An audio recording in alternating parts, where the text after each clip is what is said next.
Good morning, good afternoon, good evening, depending on where you are in the world. Here we are, ready for our live 5 Hours of Power 9 result show. It's amazing we've done these 9 years in a row.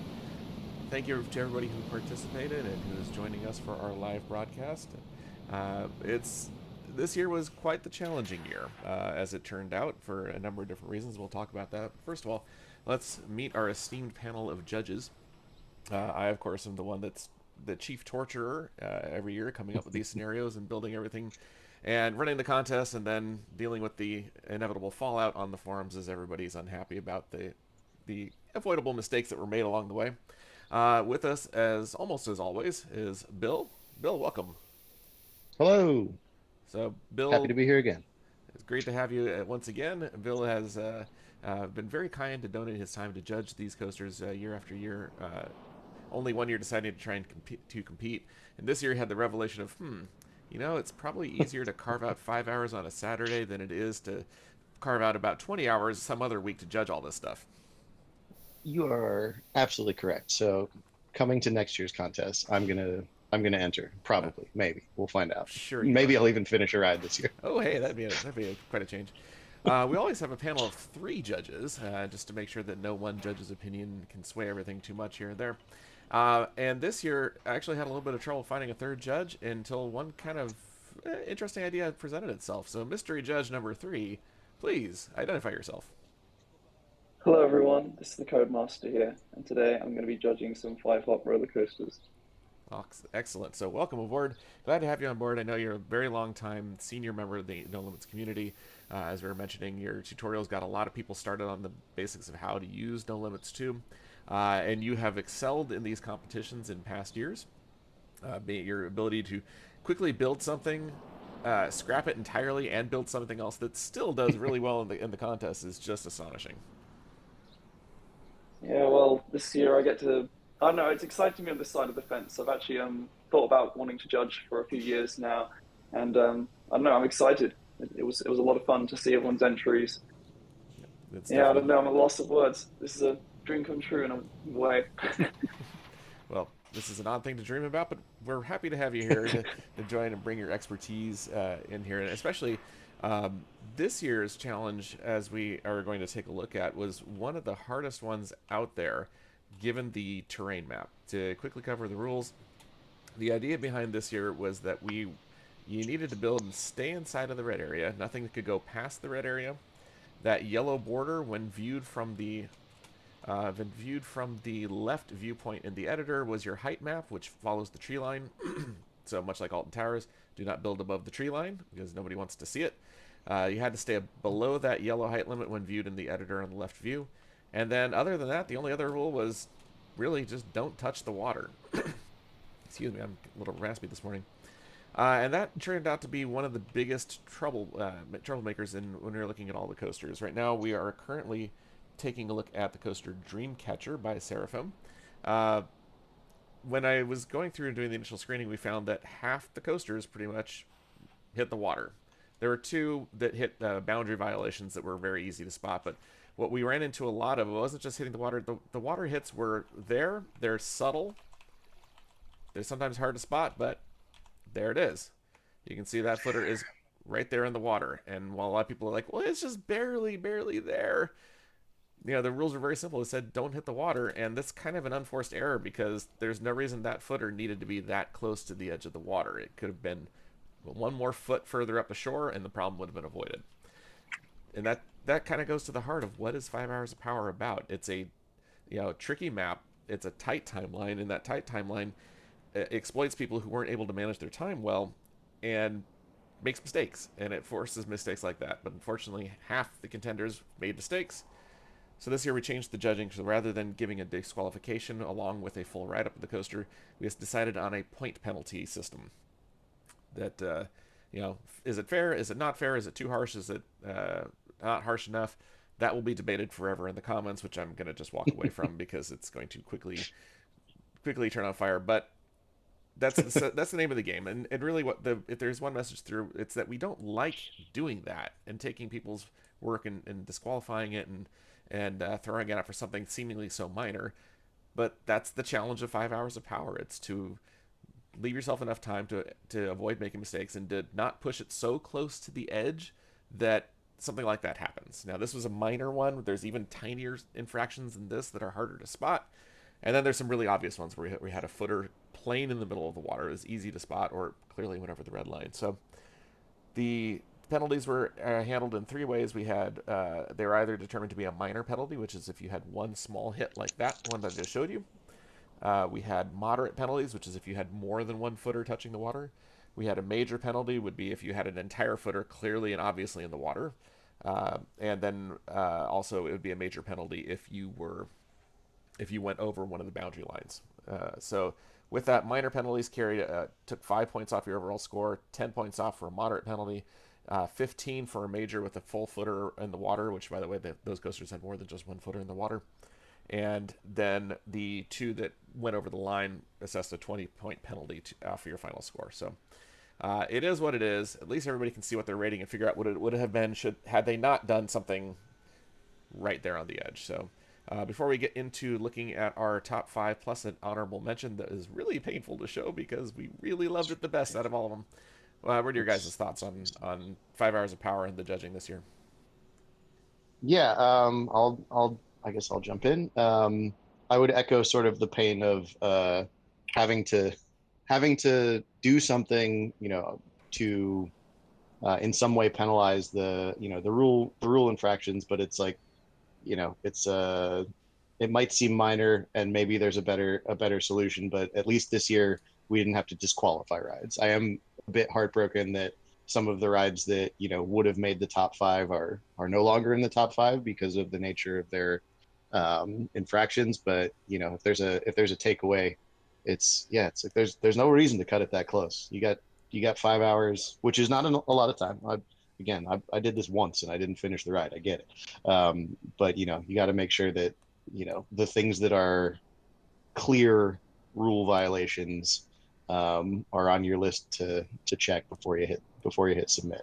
But otherwise, lots of great rides in this competition, and lots of unique sort of takes on how to attack this terrain, and looking forward to getting into the top 5 here.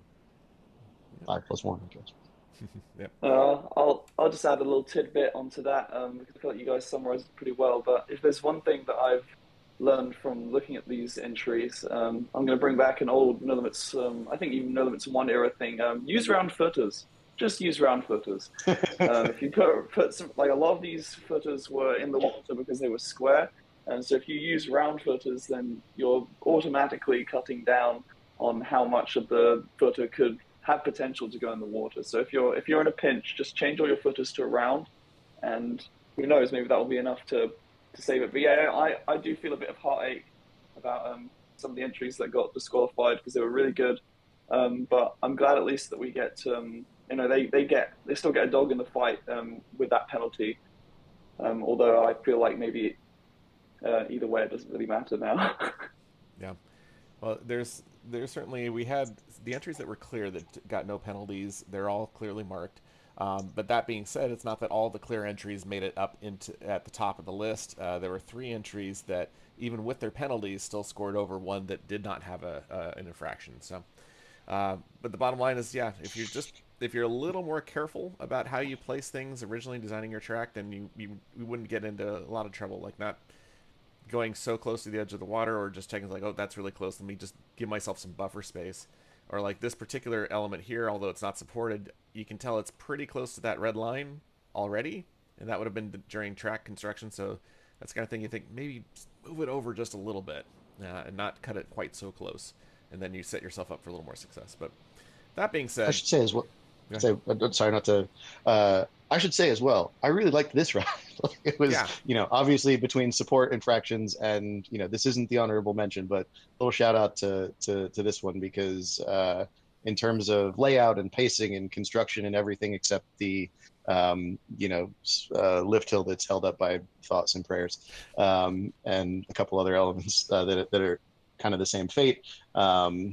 This was a terrific ride. So, just noting that even if the ride maybe doesn't end up in the top 5 plus 1 here, that there were good rides in the competition, and hopefully when we get around to passing out sort of the judge's commentary will that'll be reflected. So Indeed, and that was anyway, kind of a theme I too that I found with the supports is that you'd occasionally have some really good supports that were on a ride where it's like, hey, that support tower is not too bad and it's doing a good job holding everything up, followed immediately by a section like that that has nothing on it, which made it tricky to evaluate the sports because you want to give credit for, hey, that was you did some really good support towers, and then you had some other ones that are just missing or really really poorly shaped. So this was a very very tricky year to judge, and of course a tricky year to enter. And I'm sorry, Pat, I cut you off mhm. right in the middle of a sentence.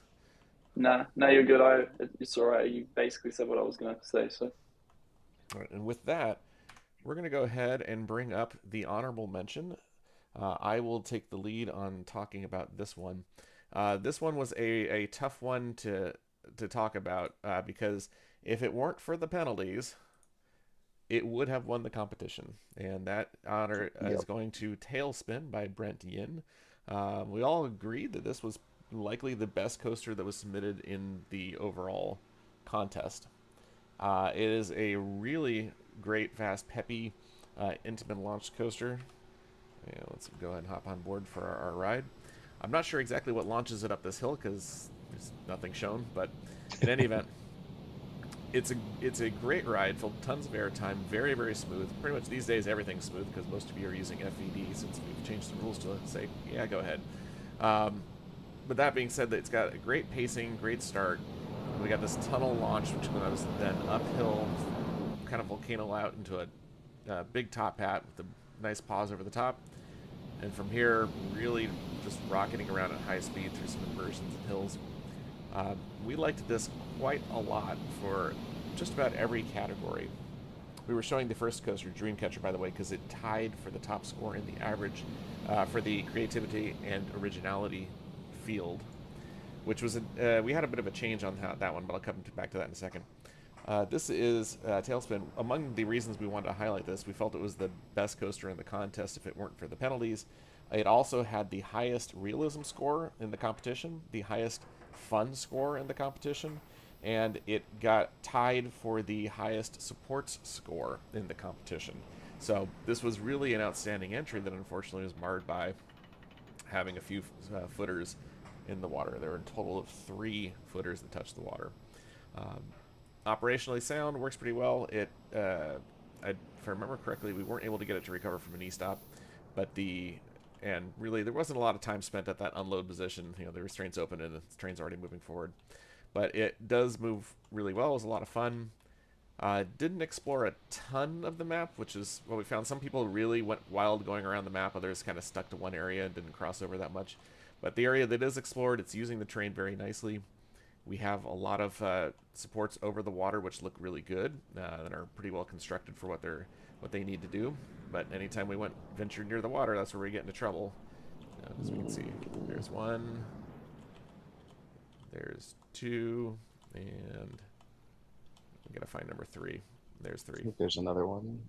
Yeah, there Right might. there. I think there might actually. Yeah, I think Might there be a might even fourth. be another little one in the um, in one of the other waterways. But uh, Yeah, those are the ones so that we spotted. So, and this is painful to do because there's so much great stuff in the coaster, and yet sloppy. There might very well be 4. That might be the 4th one. Yep, there it is. So, yep. yeah, they're there, and that's pretty cut and dry. It's in the water. Yeah, Your I will thoughts? also say like this. Hello.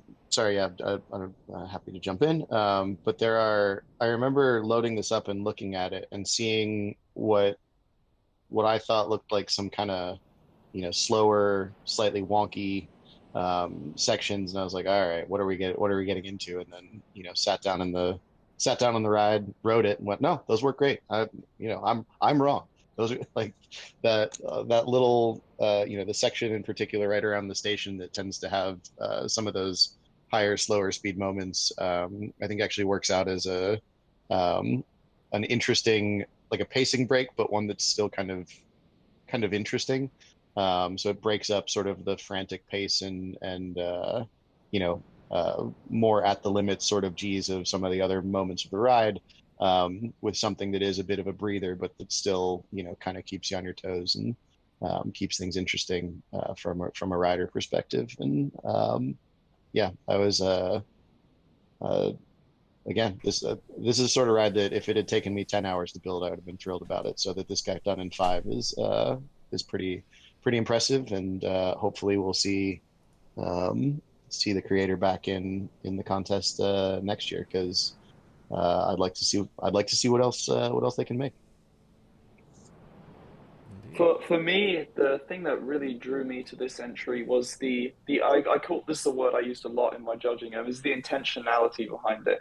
Mhm. Um, with a lot of rides, I mean, it's in no limits. It's very easy to make a smooth coaster, but in real life, coasters aren't just smooth. They are smooth with intention. They are smooth in a certain way. And this ride definitely has parts that are fast and slow, but they are all the way it is done is very intentional. Like the rate of the rolling is decided. You know, it wasn't just, oh, this is convenient. You know, like I can tell care was put into the more minor aspects of shaping that are pretty subtle to pick up on, but they push it ahead of a ride that is just smooth and to a ride that is just smooth and also feels like, I don't know, there's like a certain feeling you get when a ride is shaped how it should be. You know, when the transitions don't wiggle in or out at all, or when like, you know, the roll seems like cancelled out. It's almost like a well-driven car. I like to think about that, like a limousine driver. And that's what this ride feels like to me. Obviously, there's a few parts where it's a bit snappy, but I can give it a pass for that, considering it was also built only in 5 hours. But out of all the entries, this one gave me the most. I felt like this was the most polished entry overall, just in the most broad aspects. It's just a shame that those penalties had to creep up, because I really liked this one. Yeah, we all did, and very good points about it feeling intentional. There, as we go through the entries, some coasters felt more like they were intended and planned well to use that spot. Have the layout develops as you go along, getting kind of more intense, or just it was put there those places for a reason. Other coasters felt very kind of scrambled, and it didn't make as much sense what you were doing, along with rapid transitions that may kind of change feeling partway through. Sometimes be too snappy, and other times Yeah, not snappy enough. yeah, and we'll definitely hit that even in some of the future um, the the coasters in the top 5 rather. Yep, absolutely. Well, congratulations, so to speak, for Brent Yin for Tailspin. Again, can't say enough good things about this. If it weren't for those pesky footers being too close to the water, this would have done just exceedingly well. And it's pity he wasn't able to catch him, because he did pretty good covering bridges and Yeah. building things over some of the water gaps there with believable looking support. So he was certainly looking and paying attention to it and just missed some of them. So very close. That's actually one last footnote as well. If you're like a little bit of advice, if you've got a layout and you're not too confident in it, just spend a lot of time on the supports, because some good supports can honestly turn any layout into something amazing. Um, I don't know. That's just a little tidbit. And this ride had some really good supports, and it helped justify a lot of the shaping decisions. Like that little wiggly section you're focused on there. I feel like if the supports weren't as good there, you could definitely easily pass that off as something unintentional, but the supports justify it.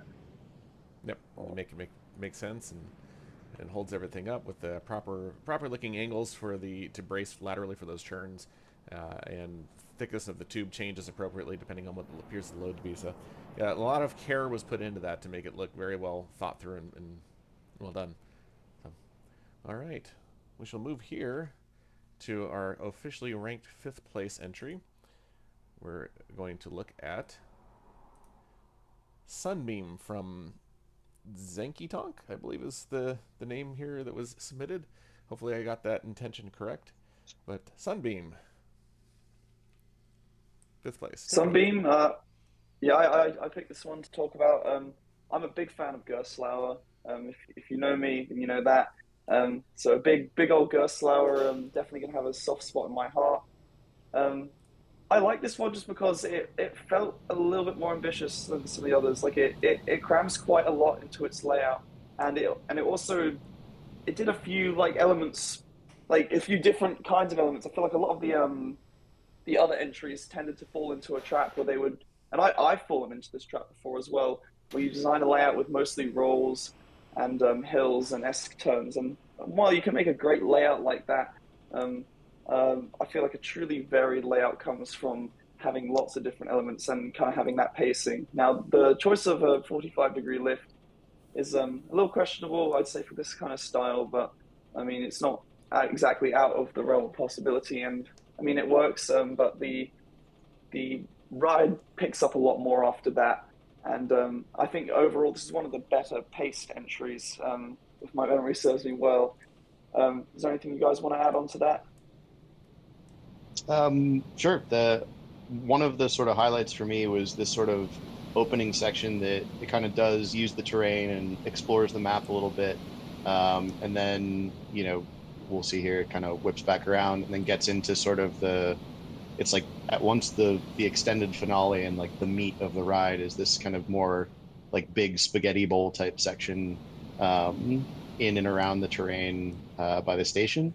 Um, I just, jumping on or piggybacking on sort of your comments about intentionality, some of the rides that kind of explore a section of the terrain, like this one, like that little just jink to the right there, was like, uh, it seems apparent that that was a consideration based on the terrain and how do I, throw in a right turn that is considering that and using the terrain to add some type of additional excitement or a sensation of speed, that a even potentially a smoother, more gradual, more flowing right turn on that descent wouldn't. But yeah, I really like this ride. Yeah, Tom, on to you. Yeah, the 45-degree lift on this one and kind of the pre-lift section overall was a clever choice. It bought the person some time for the trains to load, and they were able to very nicely figure out the timing for the dispatch. So it still seems like the train has a reasonable amount of time to load, and avoid a lot of stacking by having that pre-lift section. I think they probably threw a script or something in there to allow for that delay before engaging the lift, which simulates the little catchers aligning and pulling you up the Gerstlauer style lift hills. And But it's and again, perfectly we're timed. we're we're nerds and we noticed that. Yes, That was great. yes, we do. Um, Yeah, so it's always I fun to noticed catch that. that too. Go ahead. No, I was also going to say, I just noticed that too, and also, one of the things that held the Century back, in my opinion, though, was the transitions, and that For I sure. just wanted to quickly touch on this. Sorry to cut you off, but yeah, specifically the one the train's about to go through now. I mean, transitions like that are fine, but I feel like you've got to watch out for those really snappy ones because on a screen it's very easy to make a transition snappy because your head isn't actually there. But I promise you, if you were in the wing seats on that, you'd be experiencing quite a lot of combined forces, let's say. Indeed. What Yeah. caught my eye on this one, along with those transitions being snappy and too snappy in some places, is the how this is an interesting coaster that both sprawls around the map and it's a tight, compact spaghetti bowl at the same time. Yep. It's interesting that it managed to do both and did a pretty reasonable job of getting further in the map. The creativity score factored that in. Basically, how well did you explore all of the available space that you had to work with? Uh, did you go near the water? Did you cross the water a bunch of times? And then what train choice you chose for what coaster style? Because trying to encourage people to pick something that is less often seen in these contests. Because otherwise, half of them are launched Intamin LSM coasters, which you know all about, right, Pat? Hmm. That was I guess that would be my only gripe with the entry we showed before is that it was an LSM launch coaster, and that's why seeing a lift hill coaster like this is kind of refreshing to me in a way. Yep. I mean, when I briefly was working on an entry for this competition, actually, I also fell into the multi-launch because it's just such a compelling idea, especially for a template like this where you've got this height restriction and you've got this kind of land restriction. It's very tempting to just make a launch that can get that train up to speed quickly, but to go for a lift hill is a riskier approach, but I think it paid off in their favor a bit for this. Yep. The perfect timing right there is that Hmm. train just finished in time, so the one heading up the lift did not stop. So it's very, very crisply executed there. I did want to call out supports on this one as the thing that costs a lot of points here. There are areas where the supports look rather good, and then like one of my favorites was this little section in here. I liked this. The extra bracing between those supports, that I thought that looked good. I thought that looked pretty good. But then you have other areas that are just kind of floating there, including this section right here at the end of the ride with the, you can see from about, they ran out of time right here. And yeah, nothing holding any of that up. I think the rise into the first dive loop is also turn right a little bit. Keep going. Keep going. Go further. Yep. That whole section. That big gap in there. But there was effort put to make a bridge on that section. So, and then there's one other thing that was this one caught a few people as well. We do have a support hit. Yeah, you got to watch out. That actually happens if your support, I call it a negative height support. So what's happening there is the footer is actually higher than the track connector it's connected to. And No Limits 2 doesn't really like it when you do that very much. So it creates this spike, and that's actually the support inside out. So that's something you should watch out for, especially when you've got those low. It doesn't happen all the time. You can see the one next to it actually has it too, but it doesn't have the spike. Not to the same degree. But getting those footers real low down like that is always a risk. So if you're working on your entry next year, check those low footers just in case. I mean, a POV should reveal it pretty easily, but in those last minutes it can be intense. This one was actually hard to spot in the POV, because I'll show right here. Conveniently, there's a train showing up at just the right time. In the POV, when you're riding from the front, it's hard to catch, and you have to really be looking for it as you go by there. And depending on how you might have your field of view set, you could have the railing down here that kind of gets in the way. I did not spot it during the POV ride. I did spot it later when I was going around evaluating the supports, and I saw it. I was like, oh, there we go. There's one problem. So. But yeah, this is the trick. This is always difficult, and this is kind of a byproduct of the people that are using FVD, is that you have to build it in a different system, import it, and see how things line up, and then go back and have to make changes. You can't see, as if you were hand building right here, you'd be like, oh, that's too close. Let me raise the bottom of that drop up a few feet, smooth it back out again, and we're good. But when you have to build it somewhere else, then this is one of the tricks and one of the traps that you fall into. And when you have a lot of terrain, it's really hard to do that rapidly. Mm-hmm.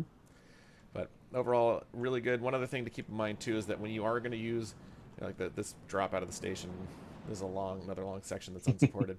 When you are going to use 2-pipe track without the lateral bracing, you're going to need a lot more supports than that just in general, because that's just not really going to hold up very well. So supports did pull the score back a little bit, but really this was a difficult competition, so we didn't have anybody that was getting near perfect on everything. So that's kind of the nature of the competition. And Code, I keep calling you Code. Patrick, you know certainly about slamming into a support and still coming in 5th place in this contest. Yeah, I mean it's a rite of passage, I'd say. But yeah, supports I think have always been the Achilles heel for 5-hop, because making a layout is pretty straightforward. But the supports is where you really have to pay. That's where you pay your debts that you made while making that layout. Every crossover, every spaghetti bowl, it adds up. Yeah, I don't know. I guess closing argument for this is focus on your supports. I know I said that in the last one as well, but seriously, good supports can seriously boost your entry. You can even can justify bad track work as well, or subpar track work. Yep. If you're running out of time there, just put some nice supports in it to distract from it.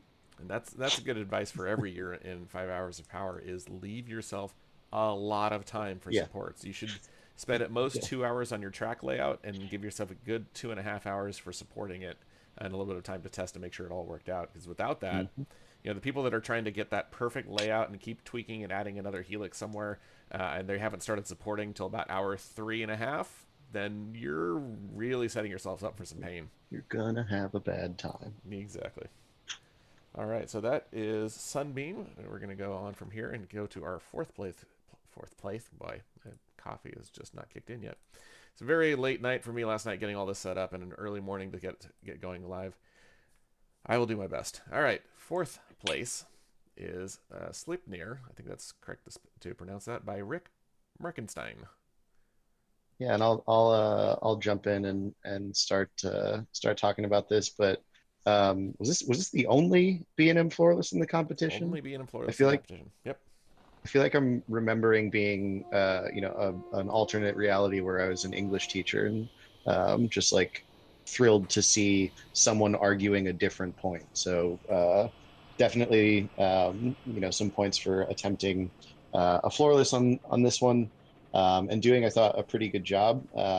This ride uh, kind of struck me as like a combination of styles, but a believable combination of styles where it sort of starts off, um, with some, let's call it signature B&M moves. I think Pat actually has an opening ride elsewhere, or an opening to a ride elsewhere in the park that doesn't look entirely unlike this, with the elevated helix and the rolling drop. Ah, yeah, Centurion. But then sort of, yeah, exactly. Yeah. And then so we'll call that an homage. But from here, it kind of picks up and kind of enters almost a hyper coaster, a mega coaster type inspired section through the middle, where there's a little bit more focus on, speed and turning, before getting sort of back into, a more traditional, um, you know, looper, sort of a speed. Um, there are definitely a couple moments throughout the ride you know that aren't quite as cohesive as they could be. Um, there's I think we wrote it already, but the sort of snap S turn after the rolling drop to me stuck out as kind of that's a bit optimistic uh, on the aggression front, especially for four wide trains here, 4 seat wide trains here. And then there is a section kind of over the station where, to me, it's like, when you build a 3 train sort of B&M style ride, and you have a mid course brake run, that's sort of already a natural, pacing break. Uh, and I felt like there's a section kind of over the station before the dive kind of into the finale that just loses a little bit of pace, and kind of um, goes from point A to point B, maybe lacking a little bit in that, on the intentionality front. Um, but otherwise, still a generally good ride. If we want to get into the supports, again, I thought these were actually mostly good.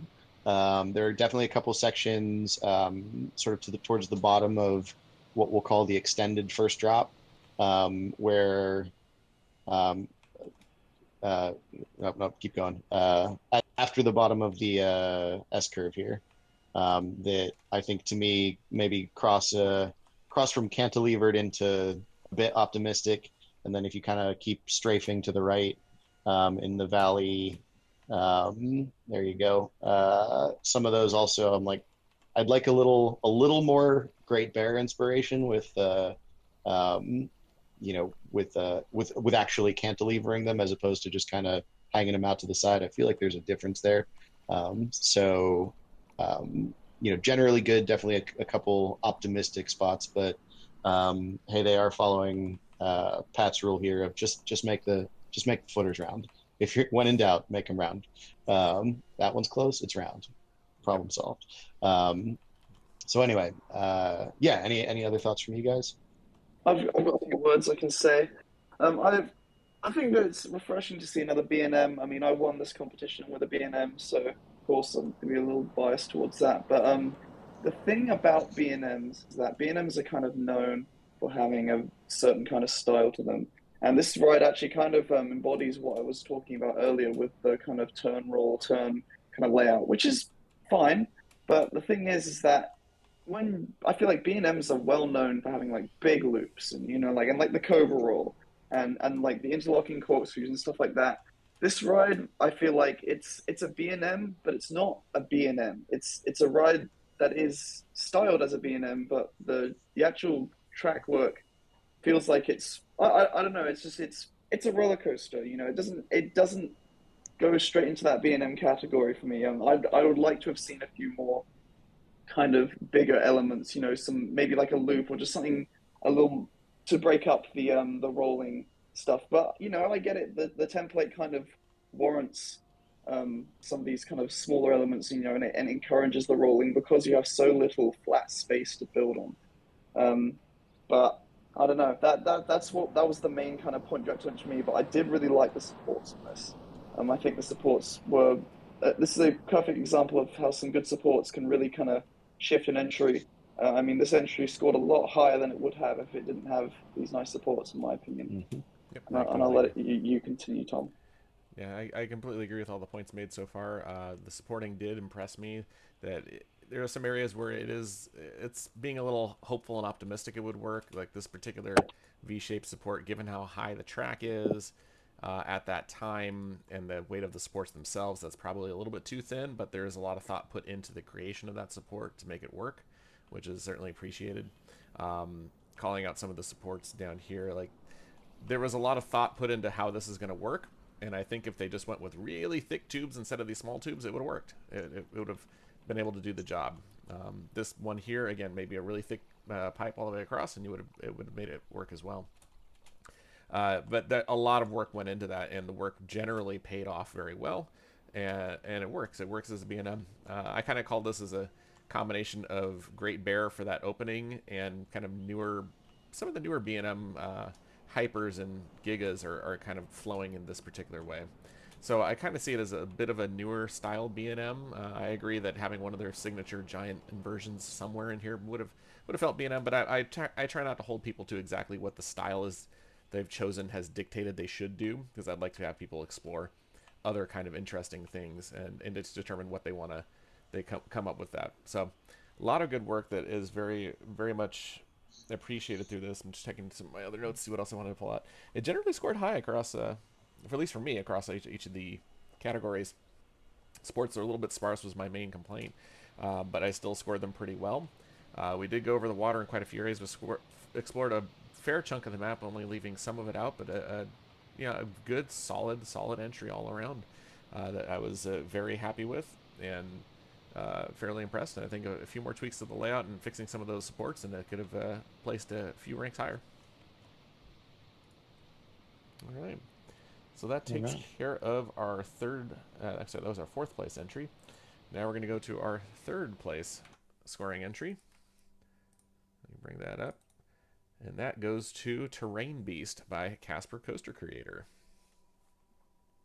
All right, I picked this other one again because just for this first support structure, actually, that's what was the most memorable part of this one. I'll let it load, so you can see. I mean, it's actually on the splash screen right there.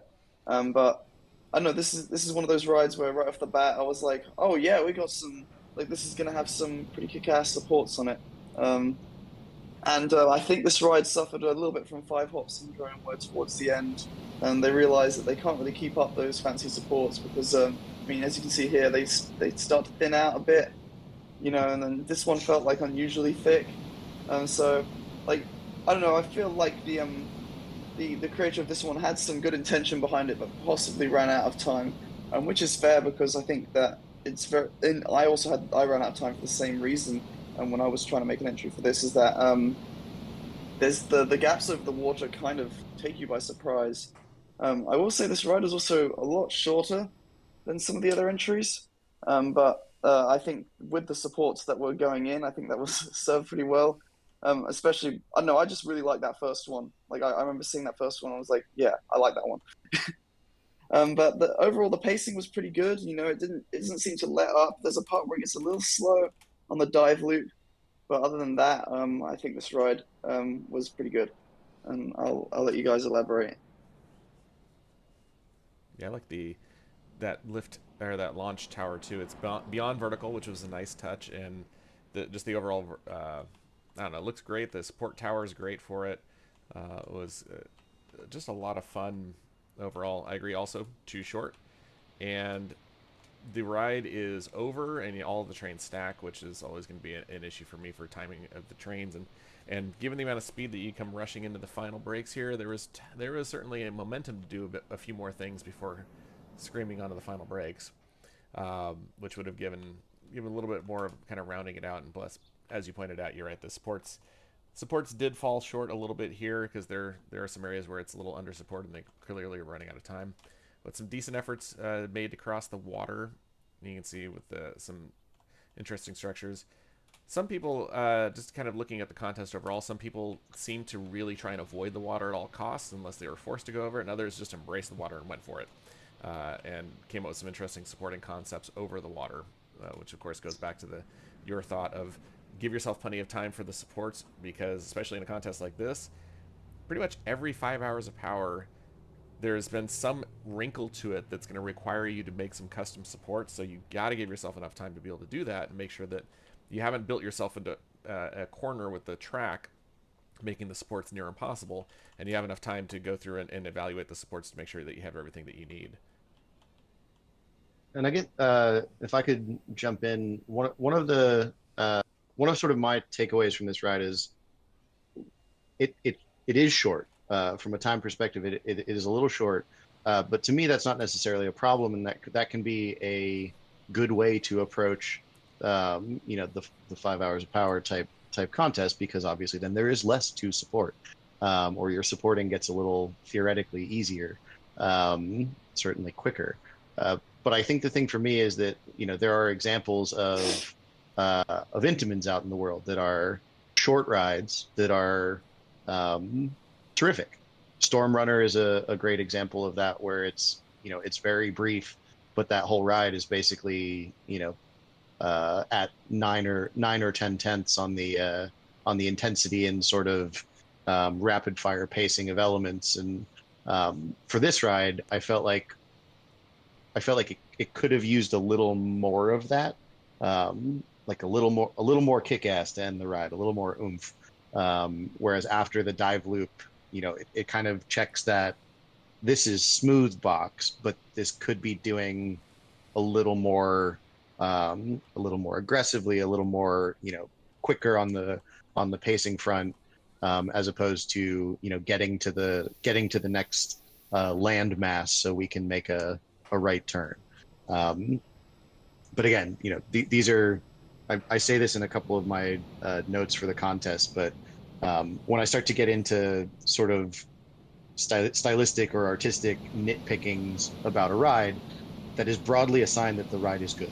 And we're trying to think through how do we get from, maybe a solid B up to an A on the old grading scale there. But yeah, I think that's about all I have to say about that.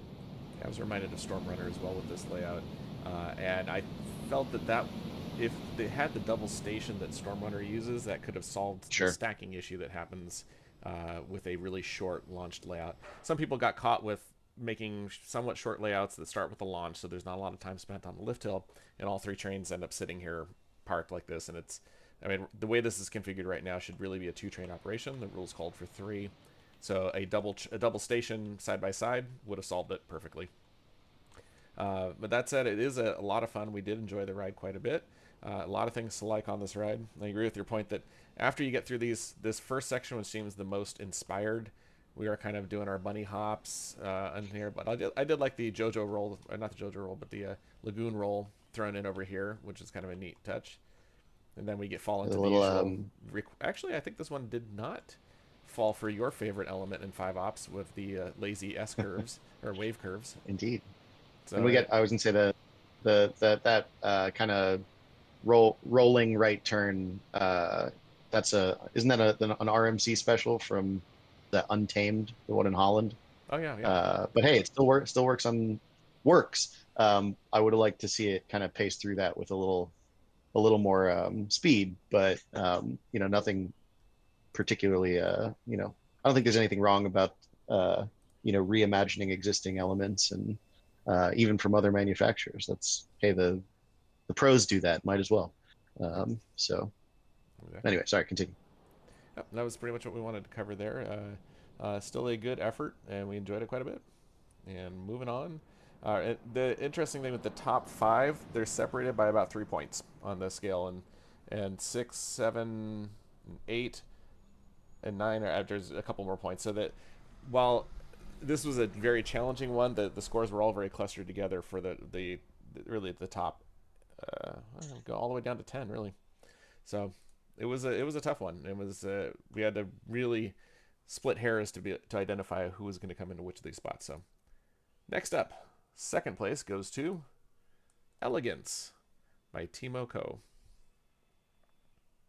Yeah, there's a. I don't know if you guys do this, but when we're judging and we kind of see certain names come in, this was, Timo's a name that I recognize from past competitions, and I was like, ooh, I bet this one's going to be pretty good. And it's pretty good. So I like starting off, we get the drop out of the station. I really like this kind of slow roll with the little foot choppers, that little proximity flying a little bit to the rock there. Speaking of intentionally using the terrain, felt like that launch was maybe a little short, a little surgy for what we're aiming for, or for what might be believable and realistic, but we're still pretty smooth. And I like this sort of rising double corkscrew, or like kind of opposing corkscrews before the mid course. Again, good use of terrain. And again, generally well built, smooth, certainly. Forces, I think, broadly in check. There's a lot of this ride that I like. I like the elements, but I will also say that I'm not sure they ultimately came together as well as they could have. So back in that section after the mid course, there's this kind of nice, very, grass clipping sort of like S curve through like a little mini canyon on top of that one exactly, on top of the hill. And again, just in real life, that's just you're trying to point your toes to scrape the grass there, and I thought that's a really well, kind of really organic feeling moment of the ride. So high marks there. It does end with a bit of a whimper for me, where you get that big drop off the mid course, and then most of the remaining elements are kind of going uphill and getting smaller and slowing down, which works. And again, it's well built, but from a pacing perspective, I might have liked a little more oomph on the ending, and a little bit more of like a flow from one element to the next. But again, as mentioned, we're getting into nitpicking about sort of style and pacing and intentionality, certainly with track layout and element selection and all of that. But technically, from a track perspective, a very good ride. You do, even with the mid course, get a bit of stacking, as you're seeing now. Supports, I thought, generally good. There are definitely some spots towards the end of the ride where they seemed a bit rushed. And yeah, definitely standouts for me, though, are that opening, kind of slower pre-launch section, and then the section immediately before the mid-course. Yeah, I thought I definitely agree on those points. This one impressed me quite a bit, and I was very... I liked a lot of how the ride builds up. I love the section just before the mid-course break. That flows very nicely in those high-up helixes. And I think with this competition, too, inverteds and flying coasters were a good choice to show off the terrain. Plus, it gives you a perfect reason to have cantilevered supports that are hanging you over the edge, and easier than sit-down style coasters or coasters that are supported from underneath, where you have to figure out how to get a support column under that track near the water. It's kind of worked out in people's favor quite a bit. Lots to like here. After the drop out of the block break, it does kind of peter out a little bit near the end. It was kind of running out of steam, so it feels that there's a lot of good things to like. It does kind of, overall, I always thought of this as an inverted version of Verbolten, without the show building. Yeah. As where it definitely reminded me of. Let's go over my notes real quick. Some areas did feel a tad undersported, as you pointed out. There's certainly a lot of effort put into the supports. They all pass clearance just fine. The clearance envelope doesn't hit anything on its way through, which is good. Even tight areas like this still manages to fit, and supports are plausible. in some areas. Some areas more plausible than others, but these square supports also kind of make for an interesting visual sensation as you go flying through it. So I liked a lot of these things. And as was mentioned, this little chunk right here is just great as it flies around. I think this whole area flows very nicely and keeps dangling you over the side of the mountain. I was very impressed too with this coaster that it really explored the map very well. I mean, each of the major areas of these kind of 4 hill sections here all have track on them or around them in some way. So it's one of the better ones, making use of the terrain. It's one of a couple of intermittent inverts in the competition. So, but other than that, this was a really good example of definitely exploring in a way that makes it seem like a lot of intentionality was put there to put a ride through some of these canyons and ledges that were designed in there to really to inspire people and see what they can come up with. So a lot to like here. Very, very good coaster, and to get second place in a difficult year like this is quite the accomplishment. Plus, it looks like Timo had a little bit of spared time because he spent time decorating. Yeah, I basically agree with what you guys have said. I know we will end up saying that when it's our third turn to go, but the thing that lost most points in this for me is just, again, it's the pattern of roll, turn, roll, and this ride strayed away from it better than most. But at the end of the day, I don't know, I just want to see some more elements, especially that part there. I mean, that part is paced really cool. But I don't know, it's just a roll and then another roll and then another roll. But the spaghetti bowl sections do break that up a bit, and the foot choppers are a nice addition. And there are other parts like the supports being a bit wonky there. It just slightly alters my perception of the ride slightly. But I would be comfortable with giving this second place. Well, that's good, because we're giving it second place. We'll point out that Patrick, probably from his direct experience in so many of these competitions, I think he was the harshest judge of all of us overall. By I didn't have a lot of time to judge, unfortunately. So I was pretty harsh with my judging. But that's not to say that the entries I judged. I don't know. Like if you go through and read my notes, take it with a grain of salt. Because I really did like a lot of these entries. I just tend to focus on the parts that I didn't like more, because I guess that's what my job as a judge is supposed to be. But that don't confuse that for a misunderstanding for all the work that went into these, because I think like all the entries that made it into the top 5 have some great merits to them. Absolutely. The support structure is an interesting choice, but there's definitely a lot of thought trying to make it work in a difficult section of track, which completely understand. So still great entry. Good job, Timo. Always happy to see your work go by, because we know that we're going to get some good quality stuff. And finally, let's go on to the first place, the top scorer here. Also clear. This one it'll be interesting to see what everybody thinks of it. It's going to fall into that category that typically has won 5 hours of power, in that it may not be the absolute best coaster that came through, but it's one that did a pretty good job of hitting all of the rules that needed to be hit. And that winner is going to be Firebird by Jackson G. One of a couple of Bauer X cars in here, and a launch run with just a lot of speed, a lot of fun, fast, powerful things racing around the entire ride. So we'll hop in. Look, it just starts off with a real quick bang, launching a little bit out of the station through that roll, varying the elements around so it's not all S-curves. Multiple launches really made it quite interesting. Lots of airtime, and what my favorite spot on this ride is right over here, where it's not all the way inverted. It's kind of tilted and launching uphill. Just crazy bonkers, with lots of airtime to be had. Hitting a quick mid-course break. And then we're flying around from this high vantage point to really enjoy the fact that you have a lot of height to work with, flying over the terrain, slowing the transitions down appropriately for this massive amount of speed. Nice double roll finale, and then into the brakes. Also falling to that pattern of it's short and the train's already back at the station. This could have also benefited from a double launch.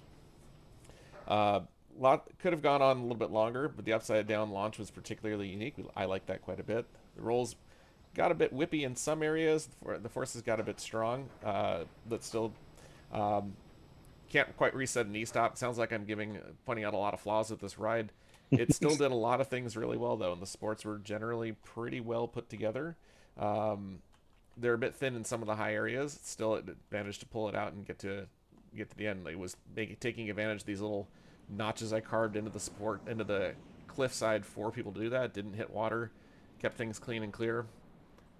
Really, really enjoying the high speed, and when it did wander around the map, it didn't fill in a ton of it, but it really did wander around the map quite a bit.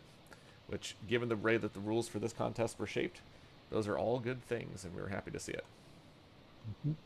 A great thing about this entry is that in a lot of the other entries that we featured, they go high speed, but the transitions didn't seem to quite adjust themselves for that high speed. When this ride's moving quickly, it's moving quickly, but it's doing it with elegance, you know. Like except for that like one double roll, I feel like that's maybe a little too fast. But this section here could have so easily been way too snappy, but it wasn't, and it felt like overall like that the care that was needed to be put into that was put into that. That along with just like the supports, I feel like this ride in general, like all the quality level for all four aspects, I guess, was pretty consistent across the board. You know, like supports aren't like far better than the track work, and the layout's pretty good as well. You know, it's like it's very consistent among everything, and that consistency actually is probably why this ride won. Because something else, another piece of advice: if you're making something in No Limits, try like if you kind of clash too many things together, you know, like you have like sections with like kind of crazy supports and parts with like fewer supports, or you add flanges in one area and you don't add it in another. Honestly, in a lot of the best cases, you're best to kind of skip on a lot of the details if you can make it look consistent all throughout, because that consistency will kind of vouch for its quality. If that makes sense. It's like a movie which has like we wouldn't want to go see a movie with a really good first half and the second half is like puppets, you know. But if the whole thing was puppets, then you know it makes a bit more sense. Yeah, it's You gonna know, kind of even if just had one part of it being like that. But that was like a common trope I saw in entries. They focus a lot of their energy on one part of it, and then the other parts of it would kind of fizzle out, and that would be to the whole thing's detriment. But to this one, I feel like the quality across the board is pretty good. Like even like all the supports feel like they're not like wonky in it. I mean, there may be a few areas where they're wonky, but they I don't know. It feels like a rigid ride that would have been built, if that makes sense. Yeah, I agree.